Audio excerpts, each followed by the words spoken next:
We celebrate this solemnity, Jesus Christ, King of the universe, today. It marks the end of our year of faith. Next week we begin a new year with the first Sunday of Advent. There's two terms in this feast today that I think sometimes we need just a little bit of clarification on. The first is king, and the second is universe. Let's talk about those a little bit. In our country, our history with kings is kind of mixed, isn't it? I mean, didn't we fight a Revolutionary War so as not to be ruled by kings?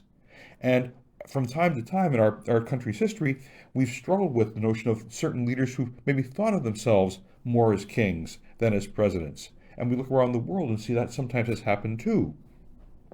Normally, the things we associate with kingship have to deal with kings, queens, royalty, crowns, castles, armies, all that goes on with monarchy.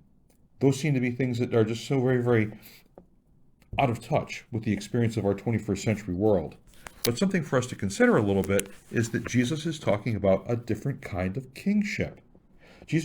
Remember just a few weeks ago, in our Sunday gospel, we had two of the disciples, James and John, who approached Jesus asking if they could receive places of honor, one at his left and one at his right, when he came into his kingdom.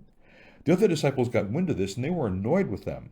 Jesus gathered the disciples together and told them that those who sought leadership, those who sought kingship, should not lord it over others. Instead, they should become, say, the servants of all and the least themselves. Jesus is inviting the disciples to consider a very different kind of kingship, a kingship of service.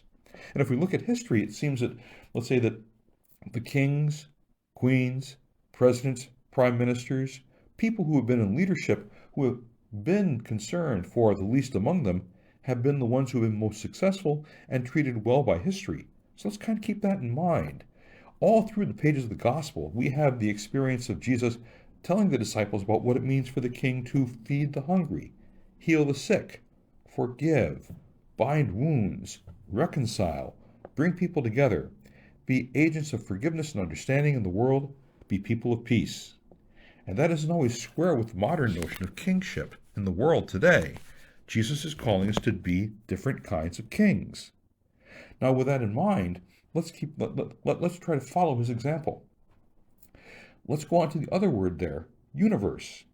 The universe, the physicists say, is growing and continues to grow even as we speak today. It's ever expanding, and it just boggles our minds about how big the universe is.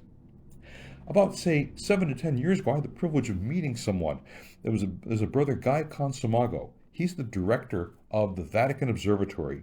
He was speaking one night at campus ministry over at RPI, and I had a chance to go over and hear his talk. He's an astronomer by trade. He has several degrees, advanced degrees in physics, aeronautical engineering. He is truly a rocket scientist, and he's involved with the Vatican's longstanding ministry in the sciences with their observatory. Well, he was showing pictures that they had had the chance to help analyze with NASA that were coming from the Webb telescope. Now, the Hubble telescope, everybody's heard about. The Webb telescope went even deeper into the Milky Way galaxy, and it came back with images that no one had ever seen before. And he was saying that when they were analyzing these, when they were coming back from the satellite, they were up for almost 48 hours straight just with coffee. No one was tired, no one was hungry. They were just in awe of the images they were seeing, and they just fed on the adrenaline of seeing this for a long, long time. Hey, suffice to say, the universe is very, very large. How about us? We live in a very, very small corner of the universe. Our universe is sometimes defined by, say, the reach of our arms, or say the size of our home or our apartments.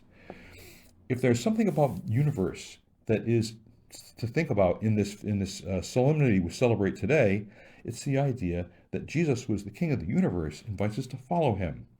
Can we follow Jesus and be very, very attentive to our neighbors, our families, our communities within our reach? Can we be people who are attentive to, say, as Jesus is King, King who feeds, King who heals, King who reconciles, King who forgives, King who resolves? Can we look to be the people who bring Jesus' word to the corner of the universe we know, we live, and we can serve all in Jesus' name? As we finish this year of faith, let's take a look at the opportunities that are here for us to be people who serve in kingly ways that Jesus served, by being servants to others, not being first, but being last and being the servants of all. May we think a little bit about what it means about where we're called to do this, not just with our friends, not just with our families, not just with people we know and care about, but to remember our neighbors, remember our communities, hey, to remember our world. May we be people who look to bring the word of Jesus and his grace-filled ways everywhere we go.